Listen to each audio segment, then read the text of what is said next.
안녕하십니까. 세상 읽어주는 남자 이상훈입니다. 이 시간에는 이재용 삼성전자 부회장에 대해서 말씀드리겠습니다. 어젯밤 이 부회장이 엿새간 일본 출장을 마치고 귀국했습니다. 일본 정부의 반도체 디스플레이 소재 수출 제한에 맞서서 총수로서 일본에서 백방으로 뛰었을 것으로 생각해 볼 수 있습니다. 알려진 일정은 사실 없었습니다. 이렇게 우리가 상상해 볼 수 있다는 얘기죠. 하지만 얻을 수 있는 게 있었을까요? 저는 개인적으로 전혀 없었을 것으로 봅니다. 일본 정부의 입장이 너무 완강하기 때문입니다. 일본 내 개인 인맥, 선대로부터 내려온 아무리 탄탄하다는 개인 인맥으로도 또 일본 기업이 삼성전자에 대한 우호적인 감정을 아무리 많이 갖고 있다고 하더라도 자신이 해결할 수 있는 게 없다는 것을 뼈저리게 느꼈을 겁니다. 아마도 무력감마저 느끼지 않았을까 싶습니다. 저는 어제 뉴스 중에서 세 가지 뉴스가 유독 눈에 들어왔는데요. 하나는 문재인 대통령에 관한 뉴스였고 두 개는 일본과 미국발 뉴스였습니다. 일단 문 대통령 뉴스부터 보겠습니다. 문재인 대통령은 어제 전남 무안을 찾았습니다. 지난해 10월부터 시작된 경제 투어의 일환이라고 하는데요. 문 대통령은 이 자리에서 뜬금없이 이순신 장군 얘기를 꺼냈습니다. 이런 발언이었습니다. 전남의 주민들이 이순신 장군과 함께 불과 12척의 배로 나라를 지켜냈다. 특히 난세를 이기는 힘이 평범한 사람들에게 있다. 이렇게 말했습니다. 워딩 그대로입니다. 저는 이 문 대통령의 이날 발언을 보면서 그가 일본과 조기에 타협을 모색할 가능성은 낮다는 생각을 하게 됐습니다. 사실 이전에도 그렇게 생각을 했었는데 이순신 얘기가 나오면서 더 그런 확신을 갖게 됐습니다. 친일 반일 프레임은 이 문재인 정권에게는 확실한 승산이 있는 프레임입니다. 정권 출범부터 이 프레임을 들고 친일하면서 부역한 사람들이 독재 반공으로 이 나라를 이끌어왔고 이들이 적폐 세력이라고 규정했던 사람이 바로 지금 문 대통령입니다. 이순신 발언은 만약 미국이 제대로 중재해서 일본의 수출 규제를 꺾는다면 몰라도 우리 정부가 직접 일본에 솔깃한 제안을 하지는 않을 것임을 선포했다는 생각이 듭니다. 결국 갈 때까지 간다는 거죠. 사실 제가 지금 드리는 말씀이 좀 너무 나간 얘기일 수도 있습니다. 왜냐하면 문 대통령이 공식적으로 할 수 있는 스탠스와 물밑에서 할 수 있는 스탠스는 다르다는 겁니다. 하지만 지금 적어도 문 대통령의 발언을 보면 우리나라가 고개를 숙이는 일은 절대로 없을 것이라는 것을 보여주고 있습니다. 어제 또 일본과 미국 뉴스도 나왔는데요. 일본발 뉴스는 일본 정부의 수출 규제 조치 이후 첫 한일 정부가 양자 협의를 가졌다는 소식입니다. 일본은 한일 양자 실무 협의의 형식을 설명회라고 성격을 바꿨고, 그러니까 협의가 아니라 이번 수출 제한 조치에 대한 협의가 아니라 설명회라고 성격을 바꿨고, 대표단 규모도 당초 5명에서 2명으로 축소했습니다.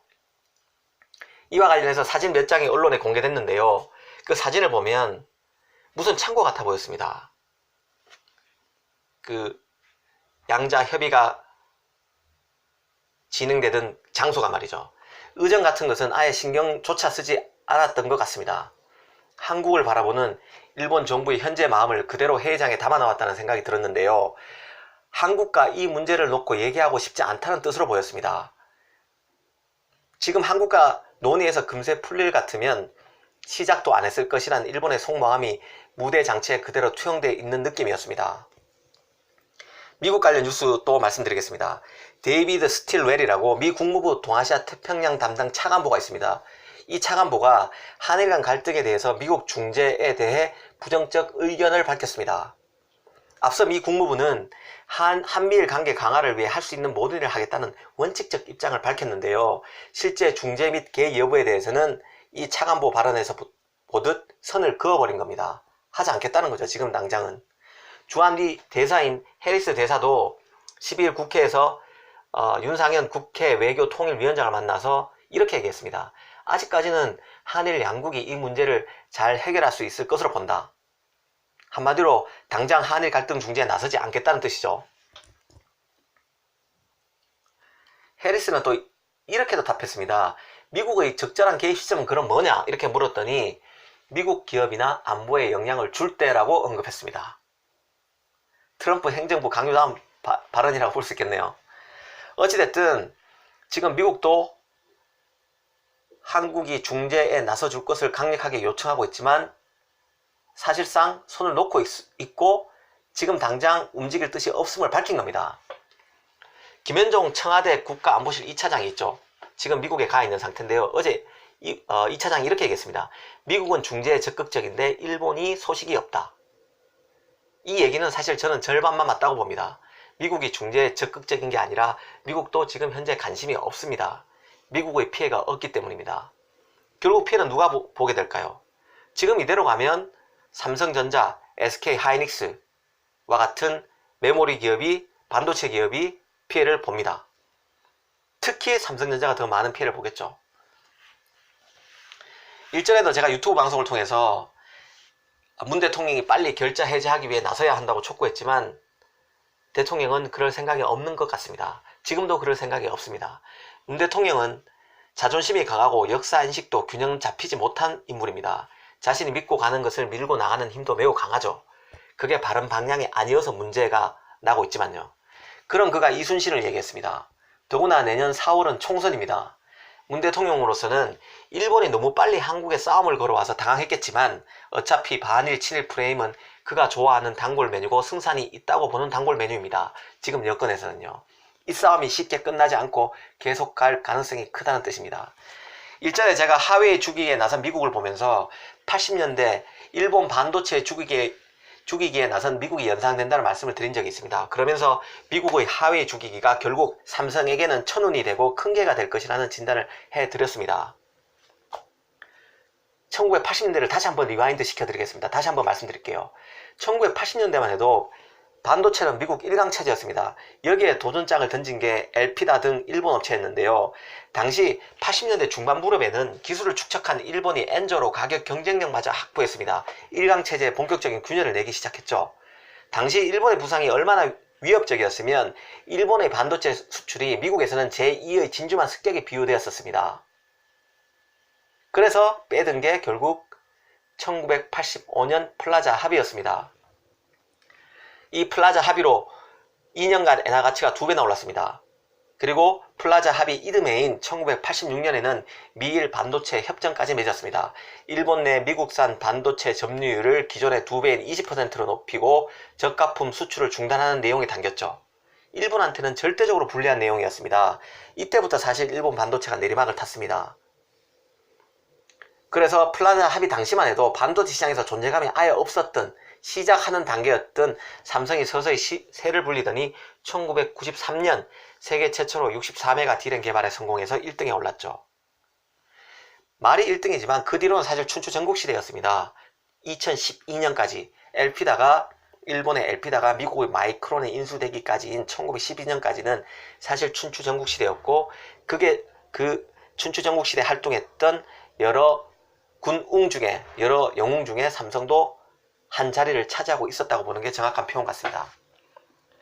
어찌됐든 제가 그 미국의 하웨이 죽이기에 나선 미국을 보면서 80년대 일본 반도체 죽이기가 연상된다고 말씀드렸고 사실은 미국이 일본을 억지로 누른 결과 가시를 삼성에 따먹었듯이 지금 통신장비 시장에서 80년대 상황이 재현될 것 같다는 말씀을 드렸었습니다. 이 시장에서 지금 1등이 중국의 하웨이인데요. 하웨이가 국가 안보를 빼간다는 이유로 지금 통신 장비에 대해서는 강력한 지금 제재 조치를 하고 있는 상황 아닙니까?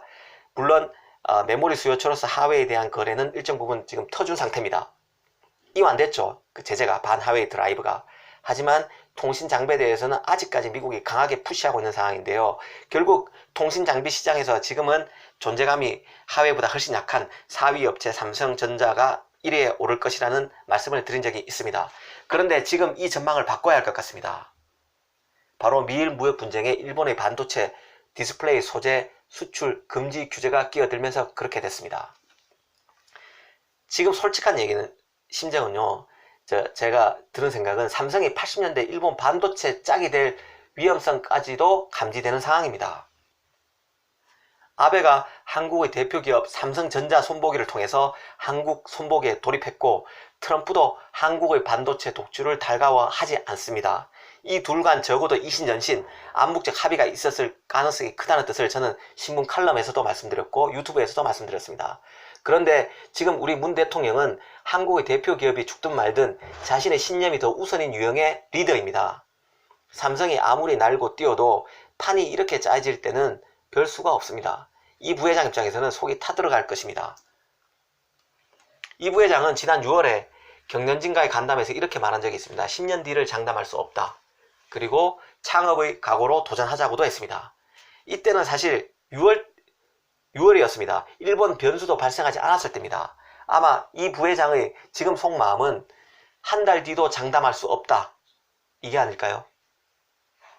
어제 귀국장 사진을 보면요. 안색도 매우 어두웠습니다. 오늘로서 그가 갖고 있는 오픈되지 않은 각종 정보들, 지금 돌아가는 판세 등을 떠올려 보면 삼성 위에 이미 먹구름이 몰려왔고 폭우를 쏟고 있다고 느꼈을 겁니다. 가뜩이나 바이오 분야인 삼성의 미래 중 하나죠. 삼성 바이오로직스에 대한 사정 당국의 파산 공세도 그의 목을 겨누고 있는 상황입니다. 어디 이뿐인가요? 노조 설립 방해건, 삼성 바이오와 관련해서 분식회계 관련 증거 인멸 수사, 이거는 이미 분식회계에서 총수 승계 문제로 사건이 변질된 상황입니다. 다스 관련 소송, 지금 이런 것들이 지금 계속 수사되고 있고 소송 중이기 때문에 비즈니스 본연에 집중하기조차 힘든 환경입니다. 역대급 위기가 발생했는데 말이죠. 한마디로 삼성은 사면 초과입니다. 과거 이병철 선대회장의 유훈이라고 하죠. 그는 사카른 밀수 사건을 겪으면서 정치 권력과 거리를 두라고 얘기했습니다. 항상 불가근 불가원, 가까이 하지도 말고 너무 멀리 하지도 말아라. 이것을 강조했다고 합니다. 요즘 삼성 주위에서 돌아가는 사건을 보면 삼성이 쉽지 않을 것 같다는 생각이 듭니다. 이 부회장의 고민도 아마 여기에 있을 겁니다. 삼성이 그 자체로 인류기업이고 삼성맨들이 아무리 열심히 뛰어도 정치 권력이 도와주지 않고 있는 데는 어쩔 수가 없는 상황입니다. 지금 이 시점에서 다시 한번 정부, 국가에 대해서 한번 생각해 보겠습니다. 훌륭한 정부는 어떤 정부일까요? 평소에는 있는 듯 없는 듯 보이지 않다가도, 존재감 자체가 없는 듯 하다가도 국민에게 무슨 일이 생기면 달려가서 해결사 역할을 해주는 게 바로 1등 인류 정부입니다. 그런데 지금 정부를 보십시오. 평소에는 국민을 딱 반으로 갈라서 분란만 일으키고 있습니다. 하지만 진짜 곤란한 일이 발생하면 뒤로 물러나서 나 몰라라 하거나 아예 문제 해결 자체를 외면하고 엉뚱한 시계 처리를 하는 상황입니다. 일본의 반도체 소재 수출 제한 조치 훨씬 이전부터 이미 한국 경제는 제대로 내리막을 타고 있는 상황입니다. 이미 해외 투자 기관들은 한국의 올해 성장률을 1%대까지 낮췄습니다. 얼마 전에는 S&P도 2.4에서 2.0으로 낮췄죠. 경제가 되돌리기 힘든 수준까지 왔다는 전문가 진단이 쏟아지고 있습니다. 지금 경제 정책을 되돌려도 쉽지 않다는 얘기죠. 문 대통령은 지금 일본의 수출 규제를 경제 폭망의 핑곗거리로만 삼으려고 하는 게 아닌가 하는 우려까지 들은 상황입니다. 이게 제 솔직한 심정입니다. 삼성이 휘청거린다는 얘기는 우리 경제가 파탄 난다는 뜻입니다. 이재용과 문재인, 이 두 명의 악연은 과연 어떻게 결론 날까요? 어디까지 갈까요? 감사합니다.